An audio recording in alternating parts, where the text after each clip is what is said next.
एक आदमी किसी स्थान को 4 किलोमीटर प्रति घंटा की चाल से जाता है, वह है साइकिल से 16 किलोमीटर की चाल से लौटता है। कोई आदमी है जो कोई दूरी को 4 किलोमीटर प्रति घंटा के रफ्तार से जाता है और उसी दूरी को जब वह वापस आता है तो वह साइकिल से 16 किलोमीटर प्रति घंटा के रफ्तार से लौट आता है। मतलब इस क्वेश्चन में देखें कि 4 किलोमीटर से जो जा रहा है और 16 किलोमीटर से जो वापस आ रहा है, दूरी दोनों कंडीशन में समान है। तो समान कंडीशन में दूरी रहे समान दूरी, लेकिन चाल यहाँ पर अलग अलग रहे। चाल जो रहेगा आपको वह अलग अलग रहेगा और उसी का पूछा है औसत पूरी यात्रा का औसत चाल। तो एवरेज स्पीड इसको कह सकते हैं, औसत चाल। एवरेज स्पीड ये डायरेक्ट सूत्र पर जाता है वो 2xy बटा x प्लस वाई, जहाँ x क्या है पहला चाल, y दूसरा चाल। एकदम सिंपल है, आप सिर्फ वैल्यू रख दीजिए 2 इंटू एक्स के जगह पहला 4, y के जगह दूसरा चाल 16 और y में x प्लस वाई यानी x के जगह 4 और प्लस में 16।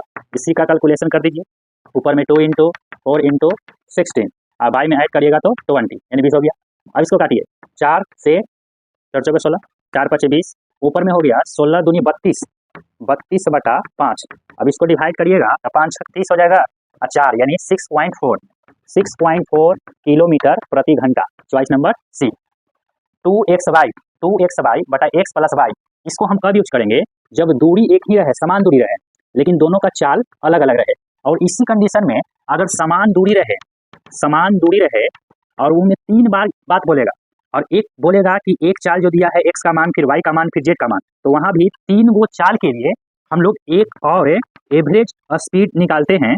3 के लिए एवरेज स्पीड निकालते हैं और उसका भी सूत्र होता है कुछ ऐसा ही, 3xyz है by xy plus yz plus zx। ये कब यूज होगा जब दूरी समान रहे लेकिन तीनों के तीनों चाल अलग अलग रहे।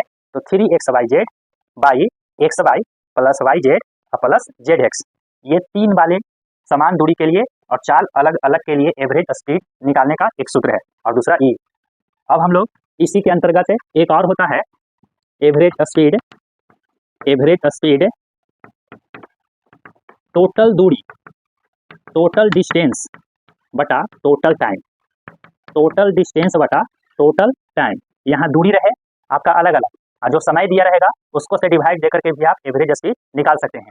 इस ध्यान रखेंगे कि समान दूरी अलग अलग चाल, तब 2xy बटा x प्लस वाई, समान दूरी रहेगा और तीनों अलग अलग रहेगा 3xyz बटा xy plus yz plus zx। Next में हम इस पर एक क्वेश्चन करवा देंगे। ठीक है, मिलते हैं नेक्स्ट वीडियो में।